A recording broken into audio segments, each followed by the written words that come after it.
नमस्कार दोस्तों, आप सभी लोगों का स्वागत है ट्रिकी मैथ्स एजुकेशन अड्डा पर। दोस्तों अभी हम डिस्कस करने जा रहे हैं आप सब लोगों की जो फेवरेट सीरीज है भोकाल सीरीज, जहां पर हम लोग टाइप बाय टाइप टॉपिक को डिस्कस करते हैं। और उसी के तहत आज हमारा जो टॉपिक है वो है प्रॉफिट एंड लॉस।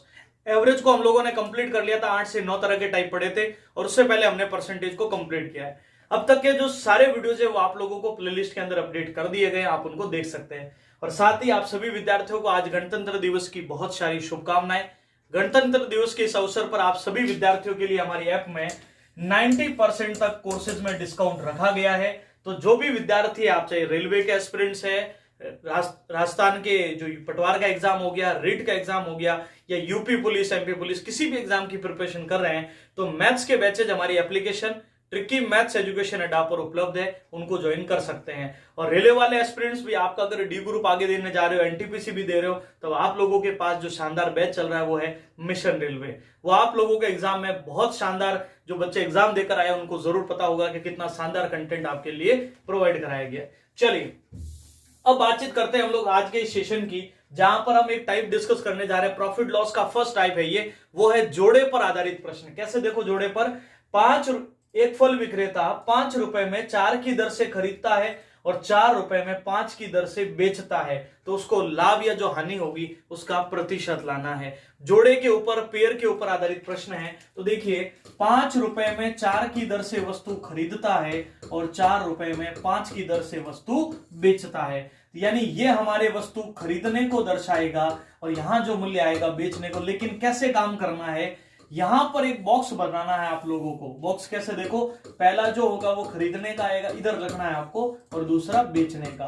5 का गुणा 5 के जोड़े से करिए तो खरीदा 25 में, 4 का गुणा 4 के जोड़े से खरीदिए तो ये हो चुका है बेचने का मूल्य 16 रुपए। अब मुझे आप बताओ, 25 में खरीदकर 16 में बेचा, कितने का नुकसान हुआ?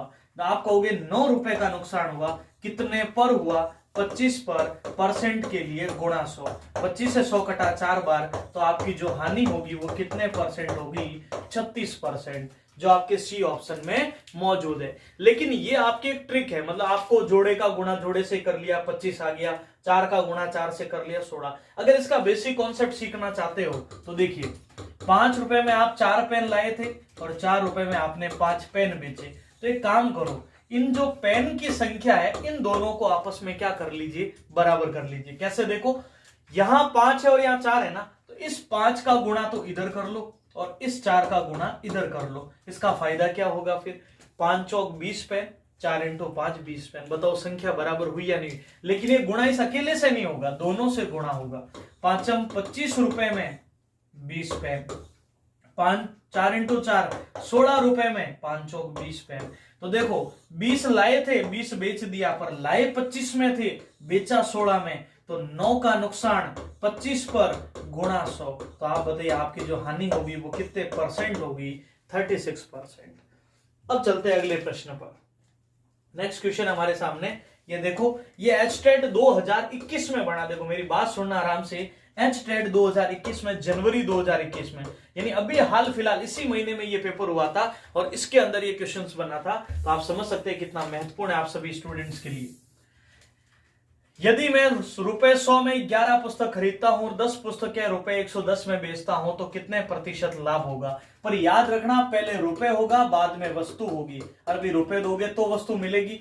100 रुपए में आपने 10 वस्तु खरीदी और 110 रुपए में, ध्यान रखना इन्होंने पुस्तक पहले दिए, रुपए बाद में, 110 रुपए में 10 पुस्तक बेच दी, या 11 पुस्तक खरीदी थी और 10 पुस्तक इन्होंने बेच दी। 100 में 11 खरीदी, 100 में 11 खरीदी और 110 में 10 बेच दी। पर मैंने ये बोला था खरीदने का मूल्य कैसे लाते हैं, बताओ? जोड़े का गुणा जोड़े से करो, 100 इंटू 10 बोलो 1000, और बेचा कितने में? 11 इंटू 11 121।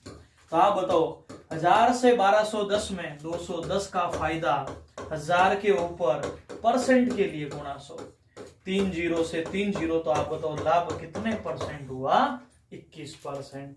अब मेरे हिसाब से इस प्रश्न में आपको दिक्कत नहीं आनी चाहिए, पर ध्यान रखना, पहले खरीदने वाला मूल्य आता है और बाद में गुणा करते हैं तो बेचने वाला। 100 का गुणा 10 से कर लिया, 110 का गुणा 11 से कर लिया। अब सुनिए, ऐसा एक क्वेश्चन आता, मतलब उन्होंने इस क्वेश्चन को थोड़ा मॉडिफाई कर दिया है।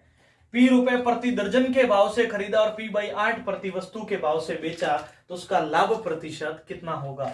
देखो P रुपए प्रति दर्जन, उम्मीद करते हैं सभी प्राणियों को पता होगा कि P रुपए प्रति दर्जन का मतलब 12 होता है और P/8 का मतलब P में 8 रुपए, P रुपए में 8 वस्तु की दर से वो क्या करता है, बेचता है। तो वही तरीका, पहले खरीदा जाएगा और फिर इसको बेचा जाएगा। अब देखो गुणा कैसे करना है, P इंटू 8 करो तो बना 8P और 12 इंटू P करो 12P। 8P में लाए थे और 12P में बेच दिया, 4P का फायदा कितने पर, 8 पर गुणा 100।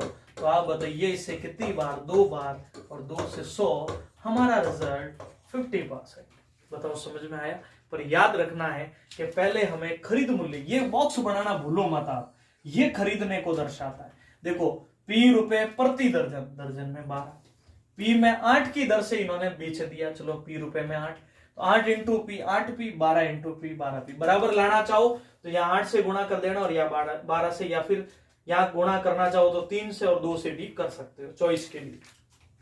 अब देखो, अब भी एग्जामिनर ने सोचा भी थोड़ा बच्चे के लिए कुछ नया प्रश्न बनाए, कल को आपके दिमाग में आ जाए भी मेरे को तो बैंक पीओ बनना है, सीजीएल का एग्जाम क्रैक करना है, आ सकता है ना आपके दिमाग में कुछ भी। तो अब उस अकॉर्डिंग फिर सोचना भी पड़ेगा आपको, कुछ दिमाग में आ चुका है तो, कि जब आपको 2 की वस्तु की बजाय हमें 3 वस्तुएं दी हुई आ जाए, 10 रुपए में 4 की दर से वस्तु खरीदी, तो देखिए 10 रुपए में अगर 4 की दर से वस्तु खरीदी, फिर 10 रुपए में हमने 5 की दर से फिर वस्तु खरीदी, और फिर हमने 20 रुपए में 9 की दर से वस्तु बेच दी। अब हमारे पास 2 खरीदने की कंडीशन है, अगर एक कंडीशन होती ना तो आप क्रॉस गुणा कर लेते। अब मैं क्या करूंगा, इस 2 खरीदने वाले को मैं एक कंडीशन बनाऊंगा, मैंने कैसे बताया था बराबर लाने के लिए, यहाँ 5 से गुणा, यहाँ 4 से, और इधर भी तो होगा 10 पंच 50 रुपए, और यहाँ देखो 5 चौक 20 और 4 इंटू 10 40 रुपए और 5 चौक 20। अब मुझे बताओ 20 और 20 कितनी वस्तु लाए, 40, कितने रुपए में लाए, 90 रुपए में। अब हम क्वेश्चन हल कर सकते हैं कि 90 रुपए में हम 40 वस्तु लाए थे और फिर हमने 20 में 9 की दर से बेच दी। अब आप बताना 9 इंटू 9, ये बॉक्स याद है ना, खरीदा पहले जाता है। मैंने क्या किया पता है, सिर्फ इन 2 मूल्यों का एक मूल्य निकाला है बस। 9 इंटू 90 810, 40 इंटू 20 कितना 800, 810 से 800 में 10 रुपए की हानि होगी, कितने पर होगी, 810 पर, क्योंकि लाए तो 810 में थे और बेची 800 में, तो नुकसान ही होगा। परसेंट के लिए गुणा 100, 0 से 0, 81 का भाग दीजिए तो आएगा एक बार, 1 सही 19 बटा 81% क्या हो जाएगी, हानि हो जाएगी। और ये बताओ हमारे कौन से ऑप्शन में है, पहले ही ऑप्शन में मौजूद है। अब है आज के हमारे सेशन का अंतिम प्रश्न। मैंने कोई भी टाइप पीछे नहीं रखा है जो आपके जोड़े के ऊपर आधारित प्रश्न पर बनता हो, चाहे वो पी पर आए, चाहे वो एक्स वाई वाला आए, या फिर 3 वस्तु वाला आए, इसके बाहर कुछ भी नहीं जाएगा। इस टाइप को अगर पढ़ लोगे तो किसी भी एग्जाम में नहीं अटकने वाले हो ऐसे प्रश्नों में। ध्यान दीजिएगा, एक फल विक्रेता एक्स अमरूद वाई रुपए में खरीदता और वाई अमरूद एक्स रुपए में बेचे, जहां पर एक्स ग्रेटर देन वाई है तो उसका मान बताओ। देखो ध्यान रखना, एक्स अमरूद रुपए वाई में, तो भैया रुपए पहले रखने हैं, वस्तु बाद में आएगी।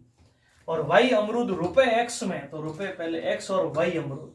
तो यहां देखो खरीदने के लिए वही तरीका भी, खरीदा बेचा। खरीदेंगे कितने में, वाई इंटू वाई बोलो वाई स्क्वायर में। बेचेंगे कितने में, एक्स इंटू एक्स बोलो एक्स, देखो वाई का गुणा वाई के जोड़े से, एक्स का गुणा एक्स के जोड़े से, वाई स्क्वायर एक्स स्क्वायर। आपको भी गुरुजी हमें कैसे पता चलेगा कि अब फायदा होगा नुकसान, क्योंकि रुपए वाले में तो हमारा दिमाग दौड़ जाता है। अब एक्स वाई में कैसे पता चलेगा, इसके लिए भी आपको मदद दी गई है। एक्स ग्रेटर देन वाई, मतलब वाई की तुलना में एक्स का मान ज्यादा है, इसका मतलब हमने कम में खरीदा था और ज्यादा में बेचा है, तो भैया हमें लाभ तो होगा। लाभ कितने का होगा, इसमें से ये घटाएंगे क्योंकि ये मान ज्यादा है, इतने का लाभ होगा। कितने पर होगा, लाभ यानी क्रय मूल्य पर, परसेंट के लिए गुणा 100। और आप बताओ सभी ज्ञानी प्राणियों, ये हमारे कौन से ऑप्शन में है, डी ऑप्शन में मौजूद है। X square minus y square बटा वाई स्क्वायर, इतने परसेंट क्या होगा, लाभ होगा। ये था आज का हमारा इंपॉर्टेंट सेशन। उम्मीद करता हूं सभी को सेशन जरूर अच्छा लगा होगा। आप सिर्फ कमेंट करके बताना कि आज का सेशन कैसा लगा और अपनी अटेंडेंस जरूर लगानी है। थैंक यू, जय हिंद।